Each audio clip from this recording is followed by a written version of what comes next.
Welcome to the deep dive. Large language models, LLMs, they're incredible, aren't they? I mean, the way they can write, code, chat, it's It astonishing. really is. The Yeah. fluency is just amazing sometimes. But have you ever noticed they can be a bit, well, like a goldfish? Huh. Yeah, the goldfish memory thing. It's a known issue. Right. You Mm. give them a really long document, or you're deep into a conversation, maybe dozens of messages back and forth, and suddenly, poof, they seem to lose the plot, forgetting key things from earlier on. Exactly. They just can't hold on to everything. And the core reason, as I understand it, is this thing called a fixed-length context window. It's like Yeah. their short-term memory, right? Yeah, And it's limited. precisely. There's only so much information it can actively juggle at once. Feed it too much, like a huge report, hundreds of pages maybe, and it just hits that maximum input length, things start falling out. Yeah, it overflows, essentially. So our mission today is to really dig into some fascinating new research that's tackling this head-on. We're looking at four pretty cutting-edge systems. Yeah, these are fundamentally rethinking how LLMs handle memory. Exactly. Moving beyond just that immediate grasp, giving them something more like, well, like a real long-term dynamic memory, almost human-like in a way. It's a big leap. We've pulled insights from some key papers for this. MemGPT, ZEP, AMEM, and MEM1. Lots to unpack there. Definitely four very interesting and quite different approaches. Okay, so let's start with that core problem again, the fixed context window. Why can't we just, make it bigger, infinitely bigger? Right, that seems like the obvious first step, doesn't it? Yeah. People definitely tried. But the problem is the way these transformer models work, specifically the self-attention part. Well, making the window bigger leads to a quadratic increase in the computation needed. Quadratic. So double the window, 4 times the work. Roughly, yeah. And memory costs, too. It just explodes very, very quickly. It becomes computationally infeasible. Wow. And, Okay. even if you could magically throw infinite computing power at it. Yeah. There's recent research showing something else surprising. Models actually struggle to utilize all that extra context effectively. They get lost in the middle. It's like the useful information gets drowned out in this massive sea of text. So it's not just about capacity, it's about finding what matters. Exactly. Just making the box bigger doesn't mean they can use what's inside any better. So we really need different techniques. Smarter techniques, not just bigger ones. That makes a ton of sense. Okay, so let's jump into solution number 1 then, MemGPT. Now, this one uses an analogy from operating systems, which sounds kind of wild, LLMs as operating systems. Yeah, it sounds a bit out there at first, doesn't it? But it's actually a really clever analogy. Think about how your computer's OS gives you the feeling of having way more memory than you physically have, right? Using virtual memory. Right, swapping stuff between RAM and the hard drive. Exactly. MemGPT does something similar. It gives the LLM the illusion of an infinite context. And the really neat part is the LLM itself manages this. The LLM does. It uses its built-in function calling abilities. Right. So it can decide to page information out from its main limited context window. Think of that like the fast RAM into different tiers of external storage, which act like the slower disk. Okay, so it's actively managing its own memory space. What does that look like inside the model's context? So inside that main context window, MemGPT sets up a few key areas. You've got read-only system instructions, like its core programming. Then there's a working context, a read-write space for important facts, maybe persona details, things it needs readily available. And then there's a FIFO queue, first in, first out. That's basically a rolling log of the most recent conversation turns or data points. And what happens when that queue gets full? That triggers what they call a memory pressure alert. The LLM gets a signal, hey, you're running out of space. And then it decides what important bits from the queue need to be saved, evicted, to either recall storage for fairly recent stuff or deeper archival storage for long-term things. It keeps pointers so it can retrieve them later. So the LLM is making judgments about what's important to remember long term. Precisely. That's the agency shift. It's not just passively receiving data, it's actively curating its own memory. Okay, so what does this mean in practice? Like for chatbots or analyzing big documents? Well, for conversational agents, it's a game changer for long chats. MemGPT allows for agents that genuinely remember, reflect, and evolve dynamically over time. They test it on a task called deep memory retrieval. And GPT-4, using MemGPT, jumped from about 32% accuracy to over 92% accuracy compared to the base GPT-4. Huge difference. It also helped the agents make conversations more engaging because they could actually recall details from way earlier. Wow. And for documents, legal papers maybe? Yeah, things that can be millions of tokens long, way beyond any standard context window. MemGPT handles it by making multiple calls to the retriever, fetching relevant chunks from that external storage as needed.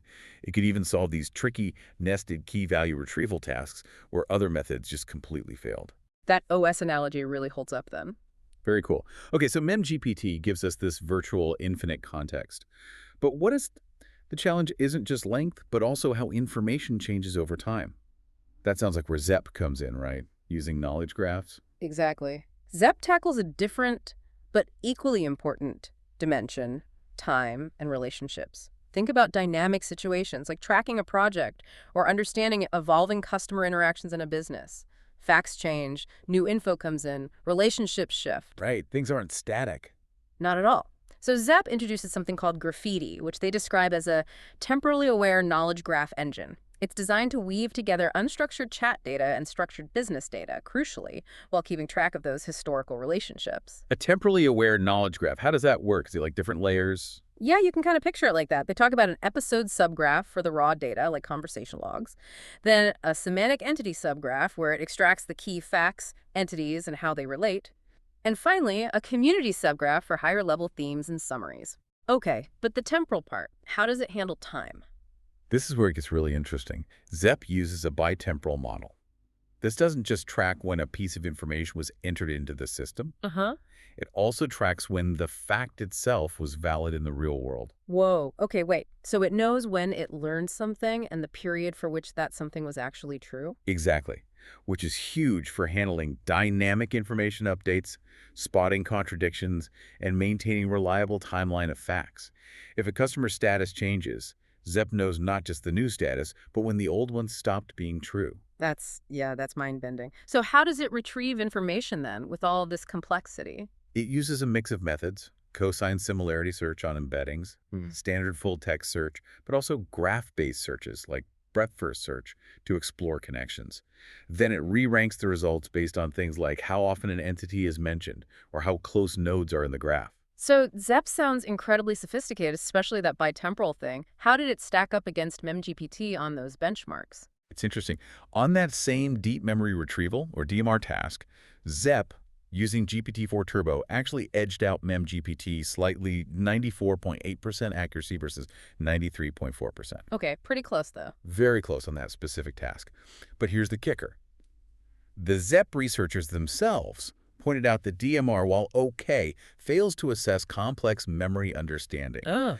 They argued it's too simple and doesn't really reflect real-world enterprise use cases. So they built their own, much tougher benchmark called LongMeval. LongMeval, what's different about it? Much longer, more complex conversations, averaging around 115,000 tokens, which is massive. And on that benchmark, ZEP showed really substantial results. Accuracy boost up to 18.5%, and maybe even more impressively, a 90% reduction in how long it took to get a response compared to other methods.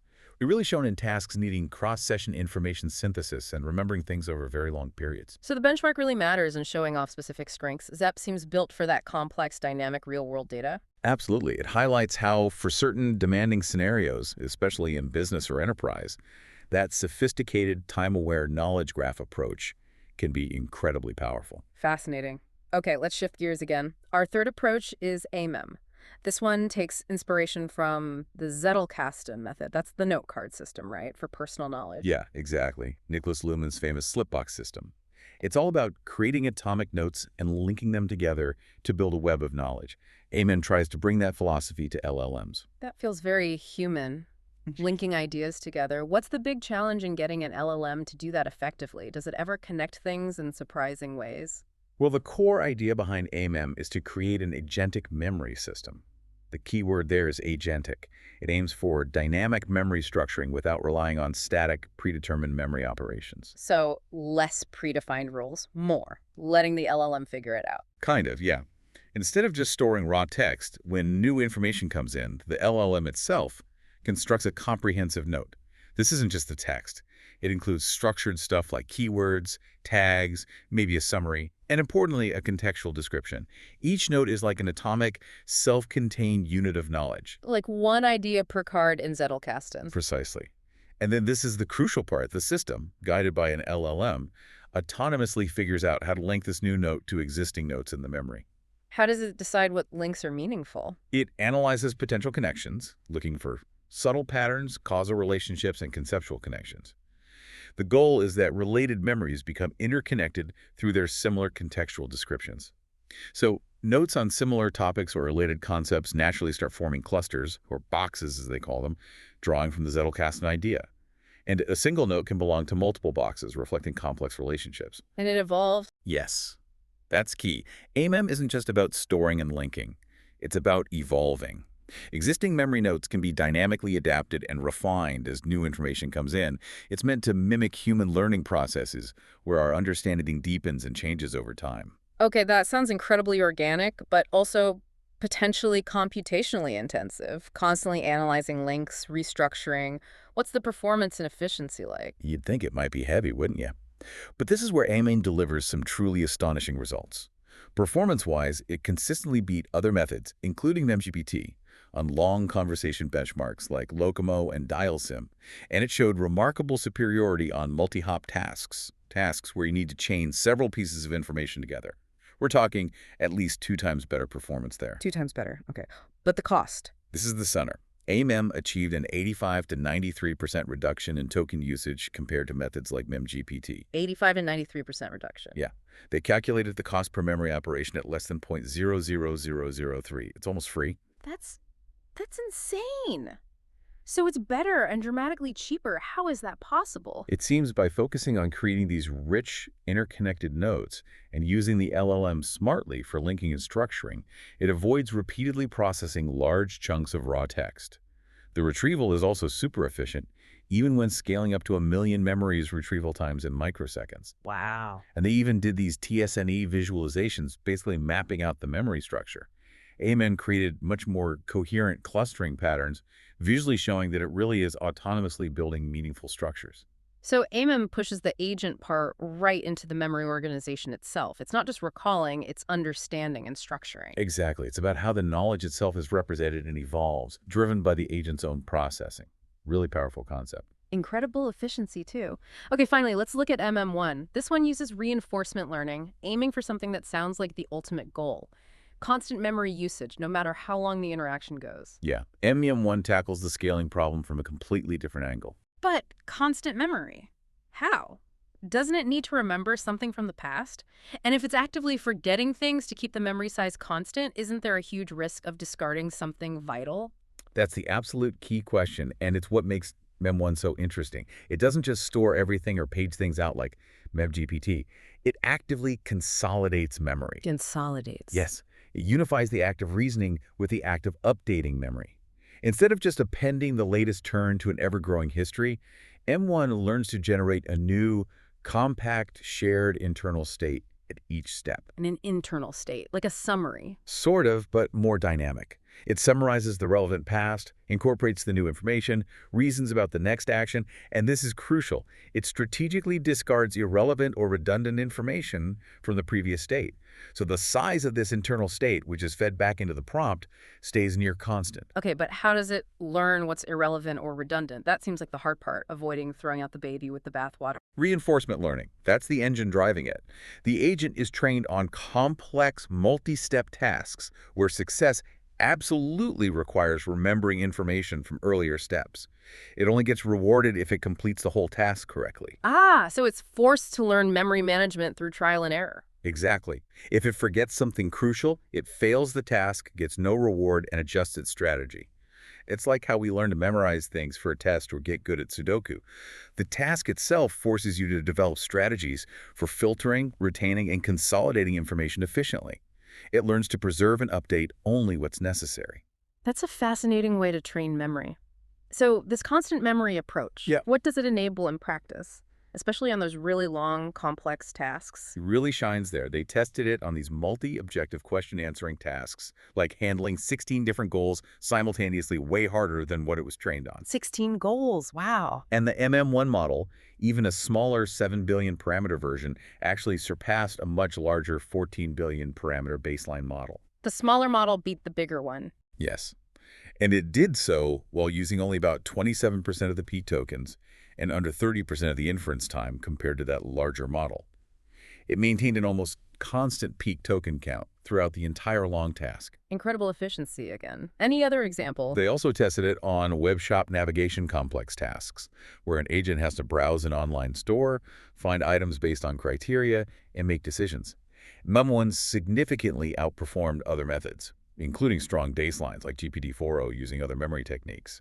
Again, huge efficiency improvements across the board. Fewer tokens, less time. Okay, the performance and efficiency are clearly impressive. But you mentioned reinforcement learning often leads to surprising emergent behaviors. Did they see anything like that with MEM1 capabilities beyond just efficient memory? Oh, absolutely.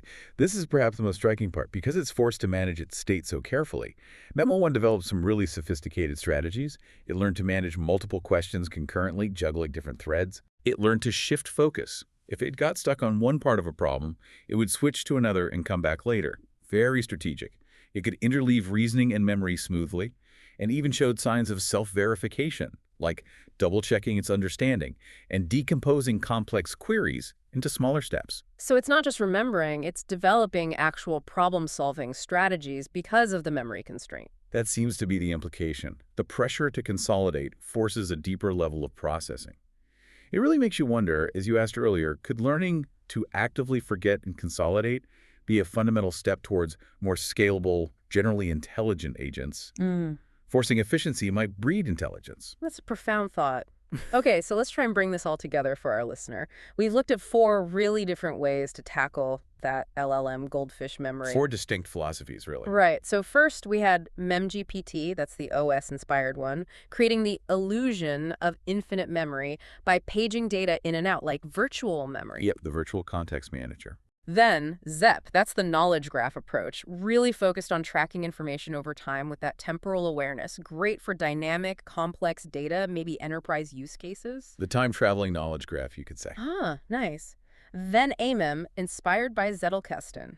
This one's agentic, letting the LLM organize, link, and evolve its own memory structure. Super efficient, too. The self-organizing learning memory, mimicking human note-taking and linking. And finally, MEM1, using reinforcement learning to actively consolidate information, discarding the irrelevant to achieve that constant memory usage, leading to efficiency and emergent strategies. The strategic forgetter, learning consolidation for long-horizon efficiency. So 4 fascinating angles. What's the big takeaway here? Are they competing or complementary? Well, they each definitely have unique strengths, right? MemGPT is a strong general foundation. ZEP shines with that complex time-varying data. AMEM offers that incredible efficiency and adaptive structure, and MEM1 shows the power of learning consolidation for really long, demanding tasks. But the common thread, I think, is this clear move beyond just simple retrieval augmented generation, or a RAG, where you just fetch a chunk of text from a database. Right, Iraq feels more static. Exactly. These new approaches are about much more dynamic, intelligent, self-managing memory systems. It's about giving the LLM itself more control and capability in how it handles knowledge over time, making the memory part of the intelligence, not just a storage bin. So there you have it. We've gone from LLMs with, frankly, frustrating goldfish memory to exploring systems that can organize, link, evolve, and even strategically forget information. It feels like the whole landscape of AI memory is shifting really fast. It really is. These aren't just small technical tweaks. They feel like fundamental steps towards AI agents that are genuinely more capable and adaptable. And it makes you think, doesn't it? Absolutely. I mean, consider this. When an AI agent can actively learn, refine its understanding, and choose what's important to remember versus what it can safely discard, what does that really unlock? How does that fundamental change in managing memory itself alter how we'll interact with AI in the future? Imagine personal assistants that truly grow with you, or research tools that can synthesize vast, evolving fields of knowledge. It really opens up possibilities. A lot to ponder there. We hope this deep dive has given you some surprising insights and maybe a shortcut to understanding where LLM memory is headed. What stood out most to you from these approaches? Definitely lots to think about. We'll see you next time on The Deep Dive.